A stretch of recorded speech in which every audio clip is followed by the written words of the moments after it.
साथियों नमस्कार। मैं सुहास। साथियों, आज मैं एक बहुत ही ज्वलंत मुद्दे के ऊपर बातचीत करने वाला हूं। मुद्दा ये है, अगर आप लोग अखबार पढ़ रहे होंगे तो पता होगा कि 11 सितंबर को गणेश चतुर्थी के अवसर पर हमारे माननीय प्रधानमंत्री जी भारत के जो चीफ जस्टिस हैं, मुख्य न्यायाधीश हैं, DY चंद्रचूड़ साहब के घर पर गए और गणेश पूजा में सम्मिलित हुए। इसके बाद प्रधानमंत्री जी ने ये एक्स पर ये पोस्ट किया। उसमें लिखा कि joined Ganesh puja at the residence of CJI justice DY Chandrachud ji. May भगवान Shri Ganesh bless us all with happiness, prosperity and wonderful health. 11 सितंबर को प्रधानमंत्री जी ने ये ट्वीट किया। ये हमारे chief justice of India DY Chandrachud साहब हैं, ये माननीय प्रधानमंत्री जी हैं, DY चंद्रचूड़ साहब की श्रीमती जी हैं और ये पुरोहित जी हैं।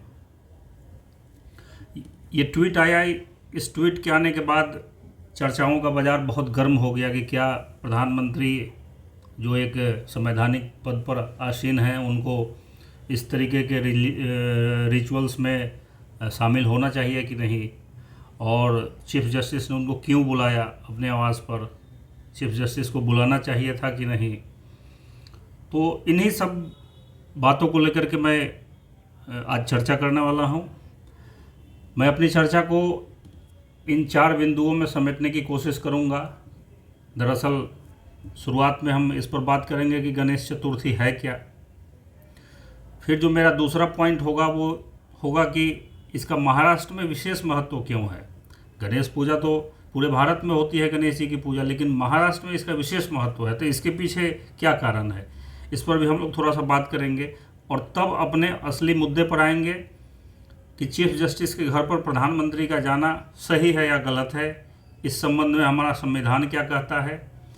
तो इन 4 पॉइंट में अपनी पूरी चर्चा को समेटने की कोशिश करूंगा। शुरुआत में मैंने ये पॉइंट इसलिए आपके समक्ष रखे हैं ताकि आपको पता चले कि ये चर्चा अब आपके काम की है या नहीं, आगे आपको इस वीडियो में बने रहना है या लीव कर जाना है।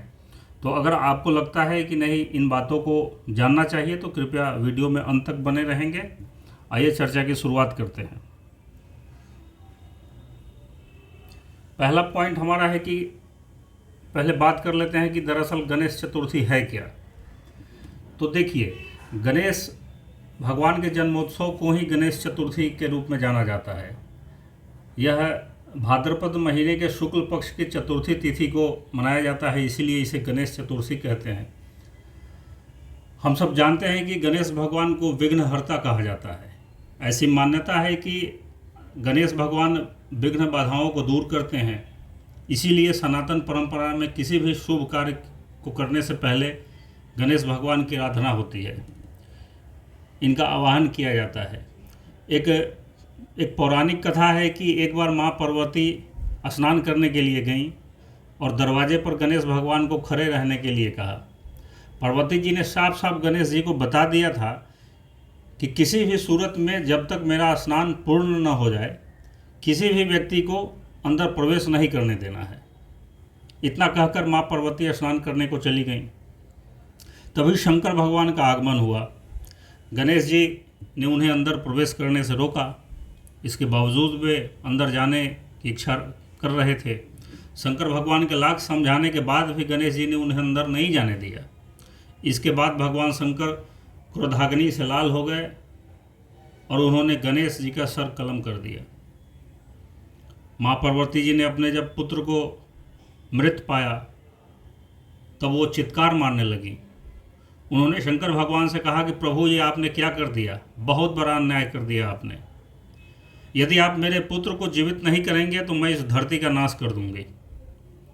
फिर भगवान शंकर ने हाथी का मस्तक जोड़कर गणेश जी को पुनर्जीवित किया। इसके बाद माँ पार्वती जी ने शंकर भगवान से कहा कि मुझे एक और वरदान दीजिए कि किसी भी शुभ कार्य में या मांगलिक कार्य में पहली पूजा मेरे पुत्र गणेश की होगी। और तभी से किसी भी मांगलिक अथवा शुभ कार्य में गणेश जी का सबसे पहले आह्वान किया जाता है। तो ये हुई मोटी मोटी बातें कि गणेश चतुर्थी दरअसल है क्या। अब समझने की कोशिश करते हैं कि गणेश भगवान की पूजा तो पूरे भारत में होती है, लेकिन महाराष्ट्र में इसका विशेष महत्व क्यों है। तो इसके संबंध में अगर हिस्ट्री की बात करें तो कहा जाता है कि सबसे पहले छत्रपति शिवाजी महाराज ने महाराष्ट्र में गणेश चतुर्थी मनाने की शुरुआत की थी। बाद में पेशवा राजाओं ने भी इसे गणेश चतुर्थी के रूप में मनाने का जो कार्यक्रम था उसे जारी रखा। लेकिन भारत में जब ब्रिटिश हुकूमत का आगमन हुआ तो उस समय लोगों को एक स्थान पर एकत्रित होने पर प्रतिबंध लगा दिया गया। नतीजतन 1892 तक गणेश चतुर्थी का सार्वजनिक आयोजन नहीं होता था। फिर भी यह एक पारिवारिक उत्सव बना रहा।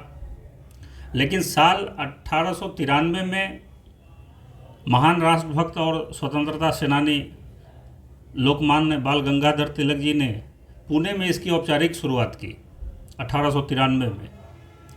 आगे चलकर यह पूजा स्वतंत्रता आंदोलन का प्रतीक बना। इस पूजा के बहाने लोग एक स्थान पर भारी संख्या में एकत्रित हो जाते थे और लोकमान्य तिलक जी, वीर सावरकर जी, नेताजी सुभाष चंद्र बोस, पंडित मदन मोहन मालवीय, सरोजनी नायडू आदि जैसे स्वतंत्रता सेनानी अपने ओजस्वी भाषणों से जनता को स्वाधीनता की लड़ाई में सम्मिलित होने के लिए प्रेरित किया करते थे। लोग घूम घूम कर ब्रिटिश हुकूमत के विरोध में गीत गाया करते थे। यानी लब्बो-लुआब यही है कि तिलक जी ने 1893 में जिन गणेश चतुर्थी का पूजा का पौधरोपण किया वह आज महाराष्ट्र सहित पूरे भारत में वट वृक्ष की तरह फैल चुका है। तो इसकी औपचारिक शुरुआत 1893 में लोकमान्य तिलक ने की और ये पूजा तो एक बहाना था। दरअसल इसके बहाने स्वतंत्रता आंदोलन के लिए लोगों को एकजुट करना था और इसलिए महाराष्ट्र में इसका विशेष महत्व है। अब हम देखते हैं कि क्या प्रधानमंत्री जी को सीजेआई के घर पर जाना चाहिए था, क्या सीजेआई को प्रधानमंत्री को बुलाना चाहिए था। तो देखिए हमारे संविधान में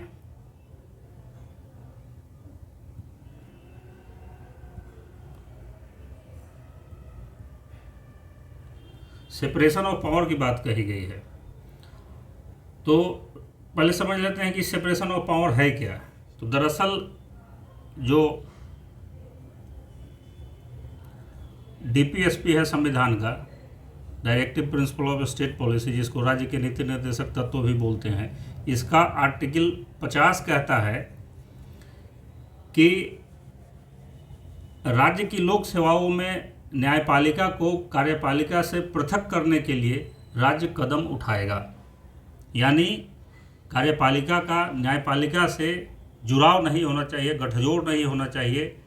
दोनों एक दूसरे से सेपरेट होकर के अपना काम करेंगे, राज्य इसकी कोशिश करेगा। अब समझने की कोशिश करते हैं कि सेपरेशन ऑफ पावर से दरअसल मतलब क्या है।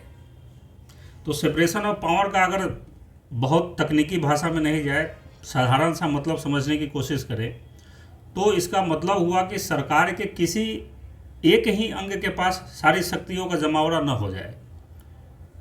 यह सरकार को निरंकुश होने से रोकता है तथा नागरिकों की स्वतंत्रता और मूल अधिकारों की रक्षा करता है। केशवानंद भारतीवाद 1973 का जो बहुत ही चर्चित और चर्चित ही कह सकते हैं, बहुत ही एक चर्चित केस रहा है केशवानंद भारती। उसमें भी संविधान की व्याख्या करते हुए ये सुप्रीम कोर्ट ने कहा था कि सेपरेशन ऑफ पावर यानी शक्तियों का, इसको हिंदी में शक्तियों का पृथक्करण बोलते हैं, ये संविधान के मूल ढांचे का हिस्सा है, बेसिक स्ट्रक्चर।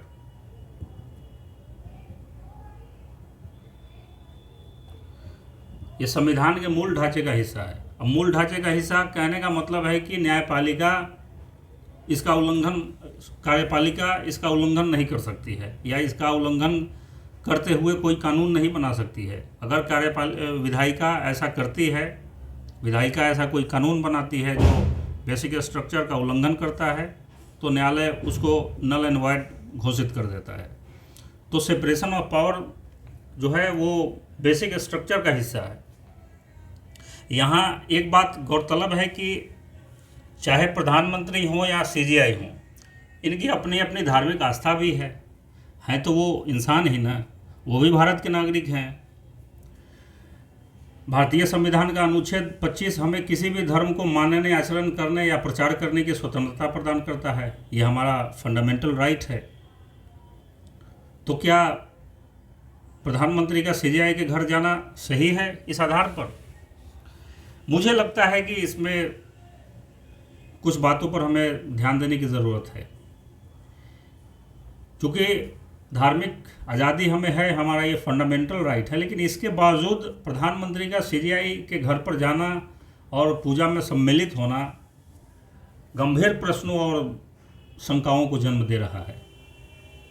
यहाँ यह उल्लेख करना प्रासंगिक है कि राज्य ही सबसे बड़ा लिटिगेंट होता है, यानी सबसे ज़्यादा मुकदमा राज्य के खिलाफ होता है। यहाँ राज्य कहने का मतलब बिहार, बंगाल, उड़ीसा नहीं। राज्य कहने का मतलब, अगर आप राजनीतिक विज्ञान की शब्दावली में बात करेंगे तो राज्य का मतलब सरकार है, यानी पूरा इंडिया एक राज्य है। तो राज्य ही सबसे बड़ा लिटिगेंट है। लोग राज्य के खिलाफ ही सबसे ज़्यादा मुकदमा करते हैं। राज्य ही सबसे ज़्यादा नागरिकों के मौलिक अधिकारों का उल्लंघन करता है, कानूनी अधिकारों का उल्लंघन करता है। तो राज्य सबसे बड़ा लिटिगेंट होता है। जब भी किसी व्यक्ति के मौलिक अधिकार का उल्लंघन होता है तो जनता न्यायालय का ही दरवाज़ा खटखटाती है। लोग अक्सर कहते भी हैं, बहुत अंग्रेजी में एक फेमस लाइन है कि I will see you in the court. तो प्रधानमंत्री और सीजीआई की इस मुलाकात ने न्यायपालिका की स्वतंत्रता पर कहीं न कहीं प्रश्न चिन्ह खड़ा किया है। संभव है कि अब से सीजीआई के हर फैसले को शक के नज़रिए से देखा जाए। इस मुलाकात के बाद लोग जिस फैसले से संतुष्ट नहीं होंगे उन पर शक करेंगे कि शायद यह फैसला सरकार के दबाव में आया है। और यदि जनता का न्याय प्रणाली से भरोसा उठ जाए तो इससे बड़ी चिंता की और क्या बात हो सकती है। एक बड़ा फेमस डायलॉग है कि पानी से प्यास न बुझी तो मैं खाने की तरफ चल निकला। पानी से प्यास न बुझी तो मैं खाने की तरफ चल निकला। सोचा शिकायत करूं तेरी खुदा से, पर खुदा भी तेरा तलबगार निकला। साथियों, न्यायपालिका जनता के लिए खुदा तो नहीं, लेकिन खुदा से कम भी नहीं। लोग सब जगह से थक हार कर उम्मीद के साथ न्यायपालिका का दरवाज़ा खटखटाते हैं कि यहाँ से मुझे ज़रूर न्याय मिलेगा। ऐसे में जनता का न्याय प्रणाली से भरोसा उठ जाना बहुत चिंता का विषय है। न्याय प्रणाली पर जनता का भरोसा कायम रहे, इसके लिए कार्यपालिका और न्यायपालिका के बीच दूरी होना परम आवश्यक है। इसीलिए हमारे संविधान में सरकार के तीनों अंगों के बीच शक्तियों का पृथक्करण की बात कही गई है। तो अब देखते हैं कि ये सही है गलत। इसके बारे में एक और बात कही जा रही है कि जब मनमोहन सिंह प्रधानमंत्री थे तो उस समय भी इफ्तार पार्टी का आयोजन उन्होंने किया था, और उस समय जो वहाँ के उस समय के जो तत्कालीन सीजीआई थे बालकृष्णन, वो शरीक हुए थे। तो इस आधार पर लोग अभी वाला जो गणेश चतुर्थी पूजा है इसको भी जस्टिफाई करने की कोशिश कर रहे हैं। लेकिन इस मामले में मेरा कहना इतना है कि अभी वाला जो प्रधानमंत्री जी जिस पूजा में सम्मिलित हुए, ये कोई सार्वजनिक कार्यक्रम नहीं था। अगर यह सार्वजनिक कार्यक्रम होता तो इसमें प्रधानमंत्री के अतिरिक्त राष्ट्रपति, अपोजिशन के लीडर, अन्य मंत्रीगण या सुप्रीम कोर्ट के जो बाकी जस्टिस हैं वो लोग भी मौजूद होते। लेकिन यहाँ तो केवल प्रधानमंत्री जी दिख रहे हैं फोटो में, और जो वीडियो 29 सेकंड का वीडियो जारी किया गया उसमें। इसकी तुलना मनमोहन सिंह के समय जो इफ्तार पार्टी हुई थी उससे नहीं की जा सकती, क्योंकि वो सार्वजनिक पार्टी थी। उसमें सभी फील्ड के लोग मौजूद थे। किसी लड़की या लड़के से आप अकेले में किसी लड़की या लड़के को आप अकेले में डेट करते हैं या 4-5-10 दोस्तों के ग्रुप में कहीं सार्वजनिक स्थान पर मिलते हैं, बातें करते हैं या पार्टी करते हैं, इन दोनों में ज़मीन आसमान का अंतर होता है। अकेले में किसी को डेट करना और ग्रुप में मिलना, दोनों में ज़मीन आसमान का अंतर होता है। आप जब अकेले में किसी से मिलते हैं तो आप एक दूसरे को अच्छा महसूस कराने की और इम्प्रेस करने की कोशिशें करते हैं। आप कुछ निजी बातें भी एक दूसरे से शेयर करते हैं, जो कि सार्वजनिक मुलाकात में संभव नहीं होता। तो प्रधानमंत्री की सीजीआई के साथ इस निजी मुलाकात से अफवाहों को बल मिल रहा है। मुझे लगता है कि यदि प्रधानमंत्री जी वहाँ गए भी तो तस्वीरों और वीडियो को सार्वजनिक नहीं करना चाहिए था। इससे न्यायपालिका की शाख पर निश्चित रूप से बट्टा लगा है, क्योंकि अनेक बार प्रधानमंत्री और सीजीआई मिलते होंगे। पिछले 2 साल से अधिक समय से सीजीआई हैं डीवाई चंद्रचूड़ साहब, अनेक मौक़ों पर दोनों लोगों की मुलाकात हुई होंगी, लेकिन वो तस्वीरें सार्वजनिक नहीं होती, इसलिए चर्चाओं का बाजार गर्म नहीं होता। यदि प्रधानमंत्री जी सचमुच सीजीआई को प्रभावित करना चाहेंगे ही तो वो फ़ोन कॉल के माध्यम से भी ऐसा कर सकते हैं या निजी मुलाकात करके भी ऐसा कर सकते हैं, और ये सब किसी को पता भी नहीं चलता। तो मुझे लग रहा है कि सीजीआई को भी अब बहुत अफसोस हो रहा होगा। हमारे सीजीआई साहब को शायद इस बात का ध्यान नहीं रहा होगा कि हमारे प्रधानमंत्री जी को कैमरे से बहुत ज़्यादा ऑब्सेशन है। जब वे माँ से मिलते वक्त भी बगैर कैमरे के नहीं जाते तो फिर सीजीआई के घर पर बगैर कैमरे के कैसे जाते। इसलिए साथियों, जो लोग कह रहे हैं कि ये बहुत सामान्य बात है, प्रधानमंत्री भी देश के नागरिक हैं, उनकी भी अपनी आस्था है, तो उसका वो प्रदर्शन कर रहे हैं तो क्या दिक्कत है। तो दिक्कत है। अभी मान लीजिए कि आप सनातन को मानने वाले लोग हैं तो आपको लग रहा है कि ये सामान्य सी बात है, लेकिन सोच लीजिए कि कल को कोई प्रधानमंत्री टोपी लगा करके और किसी मुस्लिम जस्टिस के घर पर जा करके और कोई कार्यक्रम में शरीक हो जाए निजी तौर पर, तब भी क्या आप ऐसा ही महसूस करेंगे। आज आप अच्छा महसूस कर रहे हैं, लेकिन दूसरे पंथ को मानने वाले लोग कैसा महसूस कर रहे होंगे। उनकी जगह पर आप अपने आप को रख के सोचिए। और कल को अगर कल को प्रधानमंत्री टोपी लगा करके किसी इस्लाम से जुड़े त्यौहार में शरीक हो जाएंगे, तब भी क्या आप ऐसा ही महसूस करेंगे जैसा अभी कर रहे हैं। तो खैर, नदीम के इस शेर के साथ मैं अपनी बात यहीं समाप्त करता हूँ। इनसे उम्मीद न रख हैं ये सियासत वाले, इनसे उम्मीद न रख हैं ये सियासत वाले, ये किसी से भी मोहब्बत नहीं करने वाले। दोस्तों, अगली वीडियो में आपसे फिर मुलाकात होगी। तब तक के लिए बहुत बहुत धन्यवाद।